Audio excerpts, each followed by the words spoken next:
Pour Émilie Béco, la guerre n'a déjà que trop duré.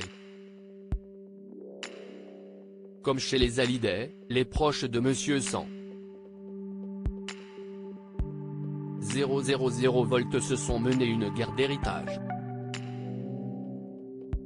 Et surtout ses 5 enfants, nés de 3 mariages, Gilbert dit Gaïa né en 1953, Philippe né en 1957, Anne née en 1961, Jennifer née en 1968 et Émilie née en 1972. Après des mois de bataille judiciaire, CIST son aîné, Gaïa, qui avait été désigné héritier du chanteur, conformément à ce qu'il avait demandé de son vivant.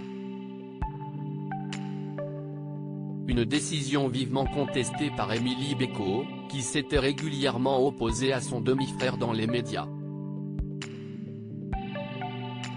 Depuis la mort de Gaïa Béco, le 26 septembre à l'âge de 69 ans, c'est elle qui a récupéré le droit moral de son père. Et Émilie Béco a pris une grande décision.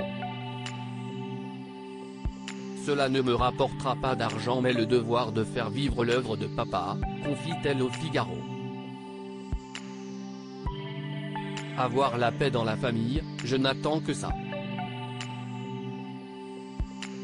Pour enterrer la hache de guerre, elle a invité les 3 filles de Gaïa, Marguerite, Elena et Dagmar à rejoindre le conseil d'administration de la société fondée par son père. La guerre a assez duré, je suis pour le dialogue. Nous ne sommes pas obligés de passer nos vacances ensemble, mais il faut se serrer les coudes. Ce serait génial que les filles et petites filles Béco soient réunies à l'Olympia, en septembre prochain, a demandé Marguerite Béco auprès de nos confrères. Le 17 septembre prochain, des artistes se réuniront sur la scène de la salle mythique pour un concert hommage à Gilbert Béco. Émilie Béco, mon père était mon meilleur ami pour célébrer les 20 ans de sa disparition qui tombait en plein Covid, Nicoletta, Anne Silla, Benabar, Hervé Villard et Sheila chanteront sur scène. Dans le hall, les fans pourront poser auprès de son piano bleu. L'Olympia, c'était chez lui. La lucarne par laquelle les artistes voient la lune quand ils sont sur scène, c'était son idée, raconte Émilie Béco au Figaro. Toujours dévastée par la disparition de Gilbert Béco, des suites d'un cancer du poumon le 18 décembre 2001, la fille du chanteur continue de lui rendre de magnifiques hommages.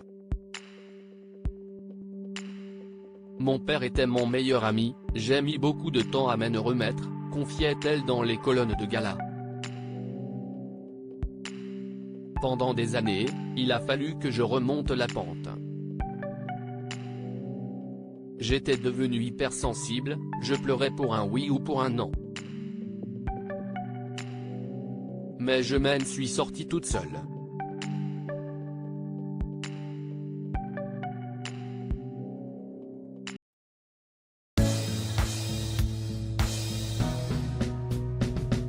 But there's all times through the rough times I think